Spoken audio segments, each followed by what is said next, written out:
3 steals. He also drew 9 Lakers fouls and turned it over just once. We'll talk a little bit more about Cooper and his debut a little later in the show. As you know, everyone is in Vegas right now. It's the center of the NBA universe. And look at who we have here. Mark Lore and Alex Rodriguez, now officially the owners of the Minnesota Timberwolves. So I want to start from the beginning, guys. I know you guys are best friends. You guys do a lot together. When did you guys decide that you wanted to own an NBA team? Well, I tell you what, Mark and I took a run at the New York Mets, and it was an incredible process. It took about 8 months. We were the second winners, and when that kind of fell through, we were very disappointed, and shortly after came this opportunity. And in a 5-10 minute call, we said, let's go for it. Yeah, that was basically it. It was a blessing in disguise looking back now. We couldn't be happier. Alex, you personally, you and Michael Jordan, the 2 former athletes turned owners, governors, like not minority, but co-owners here with Mark Lore. What does that make you feel being in that position to say you and Michael Jordan, like that's a prestigious role for you guys after being athletes? I mean, first of all, it's just an incredible honor. I mean, to be part of this incredible, both leagues, W and the NBA. Michael is someone who I looked up to for a very long time as Magic.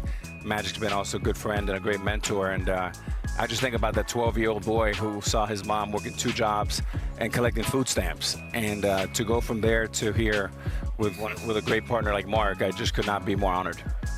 I want to know a little bit more about the dynamic between you two. This is the first time I've ever hung out with you guys, and I've seen you guys kind of bickering back and forth. What is the business relationship between you guys, and how does that work out? Yeah, we're like co-chairman, co-founders of a startup. I think that's the way we operate. We're great friends, as you said, and we share a common set of values, but we come at it with complementary set of skills. And I think we always seem to get to a better answer when we're thinking about something together. So I think it's been great, and it's only getting better with time. So I think about it, Christine, from a basketball perspective, right? And Alex Rodriguez, Mark Lore, now you guys are going to be a luxury tax-paying team for the 2nd straight year. Before that, this franchise hadn't done that in over 20 years. So you guys are projected to be high spenders moving forward. How do you guys view that now? Like, do you guys want to continue to spend at a high level? How do you view spending in today's NBA?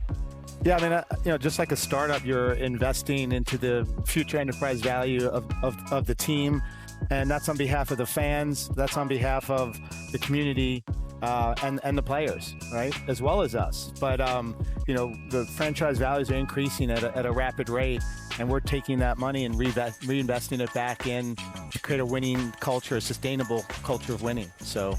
Yeah, Alex got paid a few times as an MLB player, so now you're on the other side with Mark here, having to take care of players, coming up on deals. How do you view that as an owner? I mean, I just think that the NBA and the WNBA are 2 of the greatest leagues in the world. They're both global leagues. By far, 2 biggest assets are the fan base, the communities, and our players. I mean, if you think about the amount of talent that you have around the globe, 30% of our league comes from outside of the U.S. You can probably say it'll be 40% in the next 10 years. So I think we're in a great place. I think players are our partners, and the league is growing, and it's just really an exciting time. Shams, I like that you just mentioned how much money A-Rod made when he was playing, because there's an article on .com right now that speculates that the first NBA player to make $1 million a game could be Anthony Edwards. When you think about that, what comes to mind? What do you think about? Well, I think that's a sign that the game is very healthy. The revenues are growing. Obviously, we signed a new 11-year deal, media deal, which is very healthy. And look, without the players and without the fans, you have no league. So that's what's really exciting. I'm a player. I think player first all the time, most of the time, all the time. And to see a guy like Anthony Edwards and his development over the last 4 or 5 years, you got to give him a lot of credit.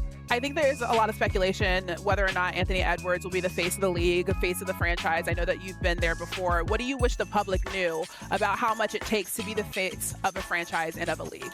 I'll go first, and Mark, I'd love to hear from you as well. I mean, probably different aspects of it. I remember sitting at a Miami Heat game a couple of years ago for the playoffs, and all Anthony Edwards talked about, and he sat right next to me for 2 games, how much he wanted to be in the Western Conference Finals, go to the finals, and win a title. And when I talked to him today, I mean, he's going to the gym 2 or 3 times a day, running stairs the other day at Twins Field, and he is 100% committed to being a great basketball player, not a social media star, but one of the great basketball players of all time. Yeah, I mean, as a startup founder, I've never been a professional athlete before, but I definitely respect his work ethic. I mean, he's dialed in, and he really appreciates the game, and I think that's important. So you guys, when you guys started purchasing the team, there's multiple layers, right? Investing in the community, the players, the building those dynamics back again with your fan base. Another thing also that I know has been in the works is a new arena plan at some point, whether it's in the 2030s, whatever. I know, Mark, you have a lot of great, bright ideas. As a creative type, how do you guys envision that whole process, and you personally, Mark, with your mind? Yeah, no, I think treat it with a clean slate. Look at the best of what's been done everywhere else and see where there's room for improvement, to introduce technology to increase the fan experience, whether it be augmented reality or what have you. When we do it, we're going to do it right, and we're going to push to create the best arena and the best fan experience in all sports. If you're going to do it, you got to do it right. Is there anything innovative that you guys are planning to do when it comes to the fan experience specifically? Yeah, I mean, we just announced today that we signed a deal with Jump. So Alex and I helped co-found Next Gen Ticketing Exchange. That's very cool. That's fully integrated fan experience that I think is going to take it to another level. You're able to, just want to give you one little teaser, you're able to move from any seat to any other seat in the arena in real time during the game. So if somebody leaves fourth quarter, that seat frees up. Anybody in the arena could, in a reverse auction, move down to that seat. It could be $10, $5, whatever. So it's fully dynamic ticketing exchange, which should always keep seats full close to any sporting event. That's just one piece of it. There's a lot of tentacles to it. So they would have to auction. To get that seat. It just automatically happens. Oh, okay. Yeah. Like Uber. Okay. And Christine, this actually started in a conversation Mark and I had probably 4 years ago, where we were always the kids that snuck into Yankee Stadium or Shea Stadium. It would be in the upper deck. We paid $2, and then the goal is by the 7th or 8th inning, you're all the way down behind home plate. Way down. Because you got to move. You got to be quicker than the ushers.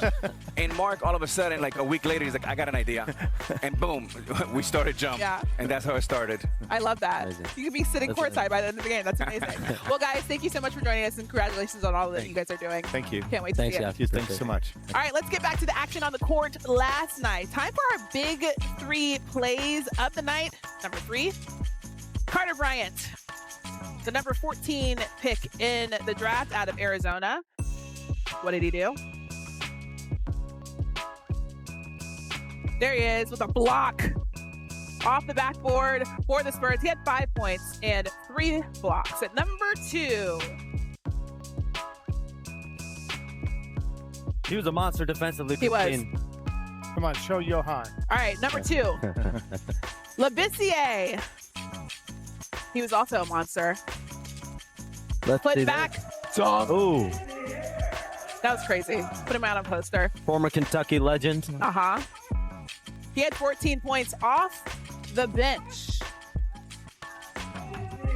All right, and number 1 play. Jamari, people say booyah. He was. Yay.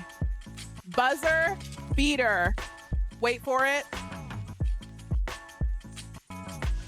There it is.